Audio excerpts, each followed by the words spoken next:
2 دنوں تک سماجی ترقی اور فلاح و بہبود پر مباحثوں کے بعد ان نوجوانوں کے لیے تفریح کی ایک شام۔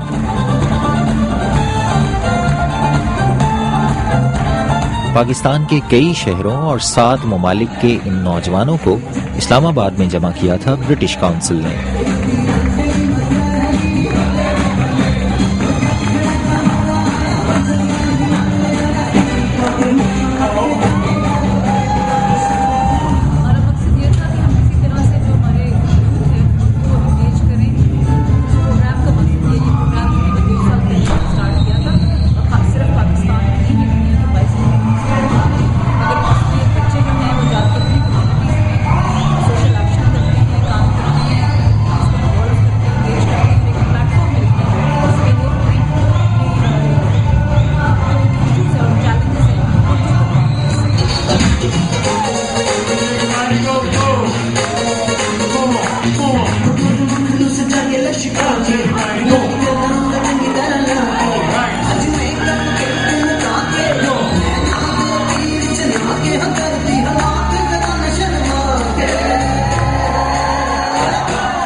پاپ گلوکار اور سماجی کارکن ابرار الحق یہاں صرف گانے گانے ہی نہیں آئے تھے بلکہ اپنی یوتھ پارلیمنٹ کے کئی اراکین سمیت برٹش کونسل کی 2 روزہ بین الاقوامی مجلس کا حصہ تھے، جس کا عنوان تھا youth in action for global change, یا کہہ لیجئے عالمی تبدیلی کے لیے فعال نوجوان نسل۔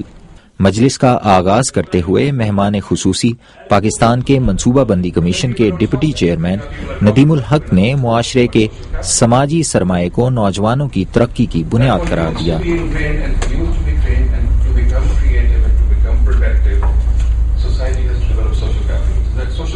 نامور قانون دان اور سیاست دان بیرسٹر اعتزاز احسن سے آئین و قانون کی بالادستی کی بات تو متوقع تھی ہی، لیکن انہوں نے مجلس کے بین الاقوامی نوجوانوں کی توجہ ان ہم عصر ساتھیوں کی طرف دلائی جو سماجی ترقی کے یکساں مواقع سے محروم رہ سکتے ہیں۔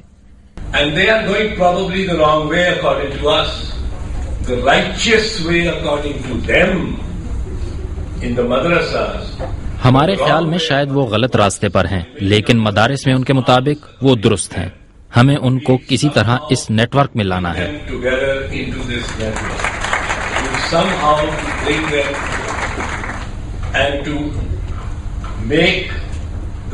آپ کو ان کے لیے دنیا کھولنی ہے، پرامن اور برداشت والی بین الاقوامی برادری کے مواقع انہیں دکھانے ہیں، کیونکہ آپ ہی کو ان کے ساتھ رہنا ہے۔ Or no matter which country they belong from, the entire mankind came forward and helped those in need. You talk of people who help people. Kinnaird College Lahore کی طالبات کے اس مکالمے میں تنگ خیالی کو روشن خیالی کے ہاتھوں شکست ہوئی، اور پھر مرحلہ شروع ہوا ترقی پسند خیالات کی نمائش اور شراکت کا۔ کاروباری کمپنیوں میں سماجی احساس ذمہ داری، انفرادی صحت و صفائی کے اصول، گندگی سے پاک شہر، محفوظ سڑکیں، تعلیم کا فروغ، شعور کی بیداری، نابینا لوگوں کے لیے خصوصی نصاب، بنگلہ دیش سے تعلیم بالغاں کے مراکز اور کم عمر بچیوں کی شادی روکنے کی مہم۔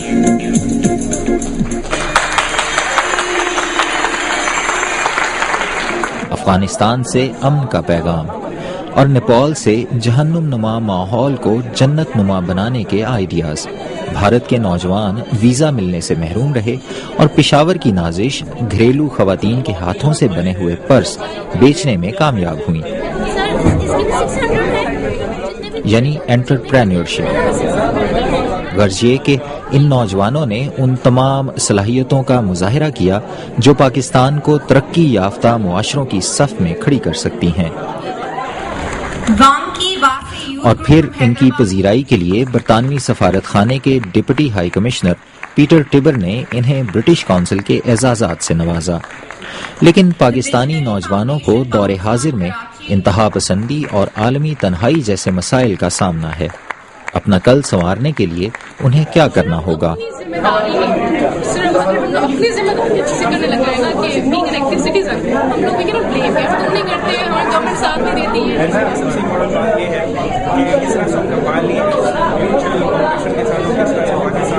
not only Pakistan, اپنی کمیونٹی سے سب سے ہم لوگ انڈیویجول سے اسٹارٹ کریں and then change over commitment and appreciative curiosity سے میرا مقصد یہ ہے پازیٹیولی جو میں سمجھتی ہوں بینگ میں خود بھی اس کا ایک حصہ ہوں. یہاں پر اپرچونیٹیز جو ہے اس کی بہت زیادہ. سب سے پہلے تو ایک پلیٹ فارم پہ جمع ہونا ہوگا اور جو ڈائیورسٹی ہے ہماری یوتھ کے اندر تمام پاکستان کے حصوں سے, صرف شہروں کی یوتھ نہیں چاہیے, ہمیں دیہاتی یوتھ بھی آن بورڈ لینی پڑے گی. ان سب کے ساتھ مل کے ویژن بنائیں, ایک پیار اور محبت کا, ایک ٹالرنس کا پیغام, اس کو لے کے پھر دنیا میں